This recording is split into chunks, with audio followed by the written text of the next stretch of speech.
Eighth grade history, welcome back. It's been a long last couple of weeks. We've been in quarantine and we're going to get back to it. We got some quick review to get through. There will be a quiz given to you on Friday, 4 questions, just like every Friday.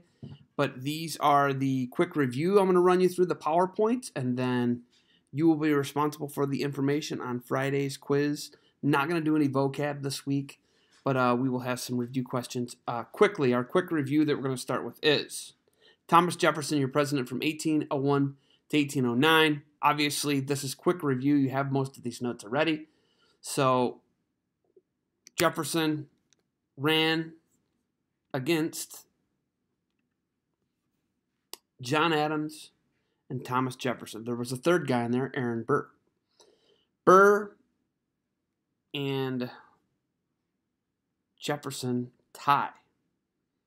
Alexander Hamilton does not like Aaron Burr.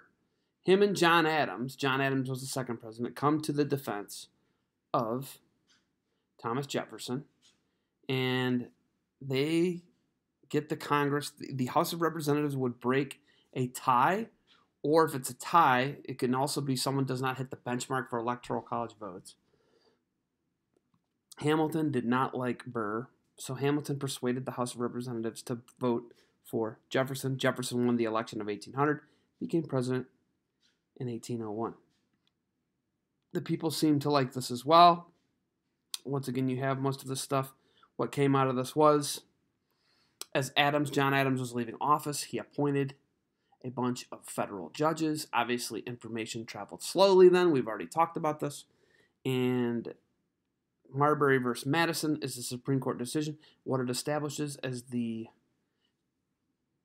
judicial review by the Supreme Court, they can declare they're the final interpreter and they can declare acts of Congress, laws, unconstitutional.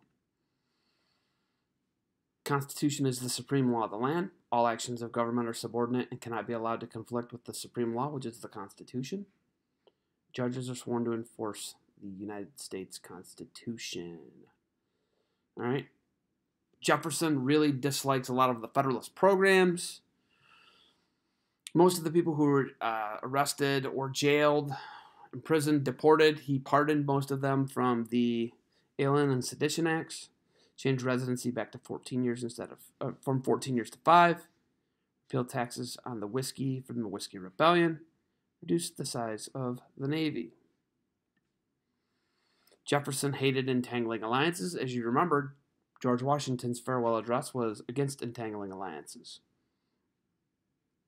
So, Jefferson, big time into trying to heed the call of that, of George Washington, but we did get in a little bit of a scrap in Africa with the pirates in North Africa and Tripoli on the Mediterranean Sea.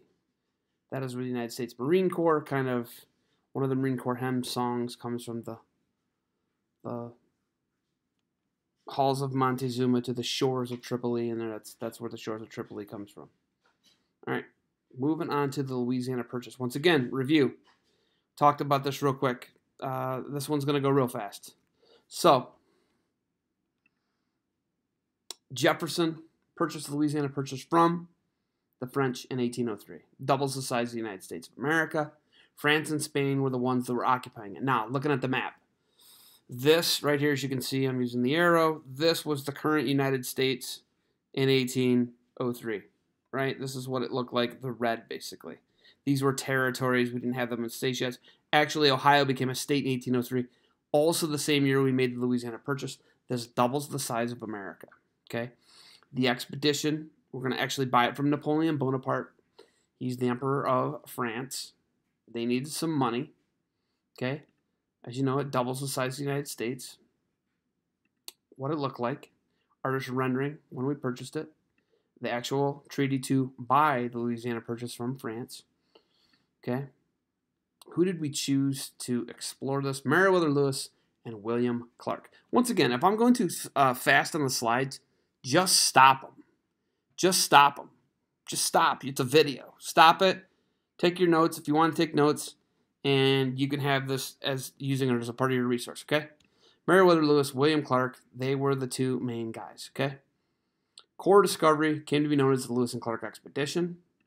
This is the route that they took from St. Charles, Missouri, up the Missouri River.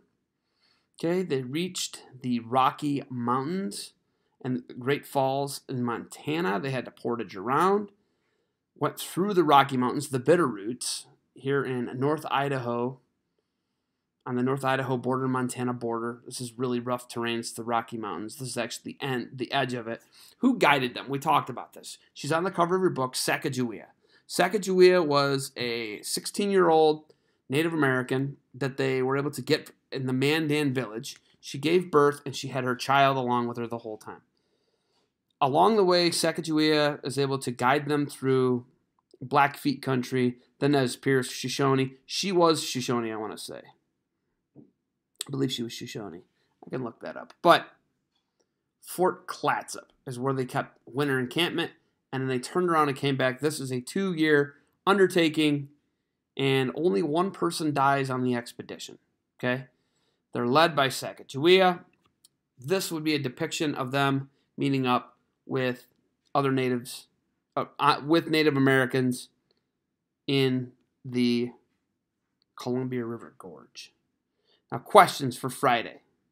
Here's a couple of the questions. The Louisiana Purchase doubled the size of the United States. You got to know that, folks. Something that you got to know. Okay? Also, Jefferson chose Captain Meriwether Lewis and William Clark to lead the expedition. Okay? Yes, it's both of them. All right? Lewis and Clark.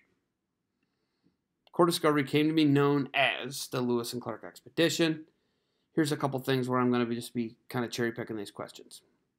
The goal is to establish good relations with the Native Americans and to find a Northwest Passage across the United States. Okay, this was an all-water route across the country. This is just review. These are going to be questions for Friday. Check back in on Wednesday and Thursday, and we'll have more for you.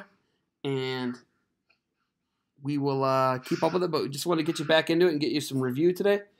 If you have any questions, shoot me an email at zebulonmiller@riversideschools.net. Zebulon.miller@riversideschools.net with any questions that you have.